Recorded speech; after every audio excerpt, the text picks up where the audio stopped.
घटस्फोटाचे कागद आहेत. नीताताई देऊन गेल्या मला. सही मागतायत माझी.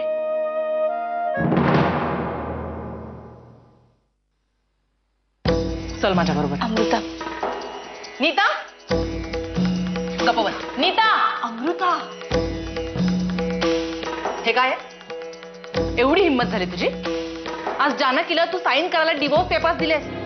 हा डिसिजन तुझ्याच वडिलांचा आहे. मी फक्त फॉर्मॅलिटीज कंप्लीट करते. साईन हवी आहे ना तुला?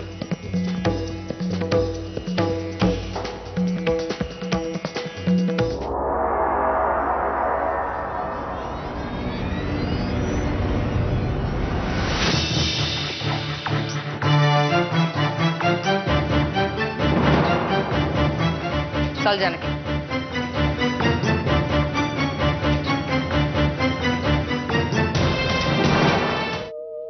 अमृताताई, माझ्या डोक्यात एक मस्त आयडिया आहे. आपण या वर्षी पण गणपती आणायचा का? खरंच चांगली कल्पना आहे ग. तसंही बाप्पा घरी आला ना की सगळे प्रॉब्लेम्स लगेच सुटतील. अगं पण यांची परवानगी. ती काळजी तू करू नकोस.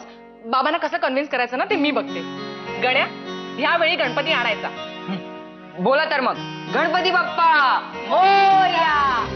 मी तिला म्हंटल, बाई ग, असं भांडत बसण्यात काही अर्थ नाहीये. सही कर आणि दोघांनाही मोकळं कर. तर माझ्या हातातनं तिने पेपर हिसकावून घेतले, माझ्यासमोर फाडले आणि ते तुकडे माझ्या तोंडावर मारले आणि म्हणाली, काय वाटेल ते कर, पण मी सया करणार नाही. वर अमृतालाही घेऊन आली होती भांडायला. काय अमृता पण होती तिथे?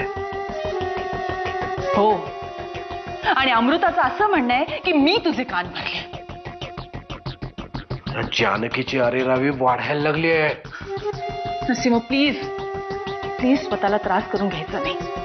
जे काही डिसाईड करायचं असेल ते शांत डोक्याने डिसाईड करायचं.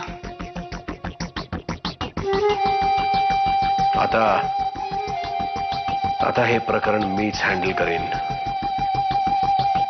तू दुसरे पेपर्स तयार कर आणि ह्या वेळेला जानकीला त्यावर सह्या कराव्याच लागतील. तुम्ही मागच्या वर्षी सुद्धा गणपती बसवला होता, मी नव्हते तेव्हा.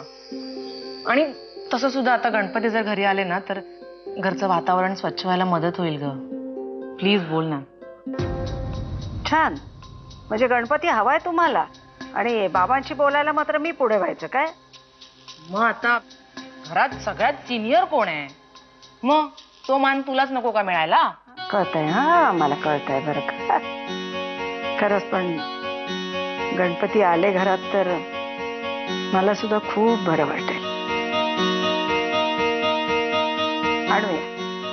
आणूया आपण गणपती. आणू. नरसिंह, माझी इच्छा आहे की यावेळेस पूजेला जानकी नाही, मी बसणार तुझ्या बरोबर. अरे, तुला आत्याबाईंचं टेन्शन आहे का? तू काळजी करू नकोस, मी त्यांना कन्व्हिन्स करेन. तसंही इतक्या गोष्टीत मी त्यांना कन्व्हिन्स केलंय. प्लीज. ठीक आहे.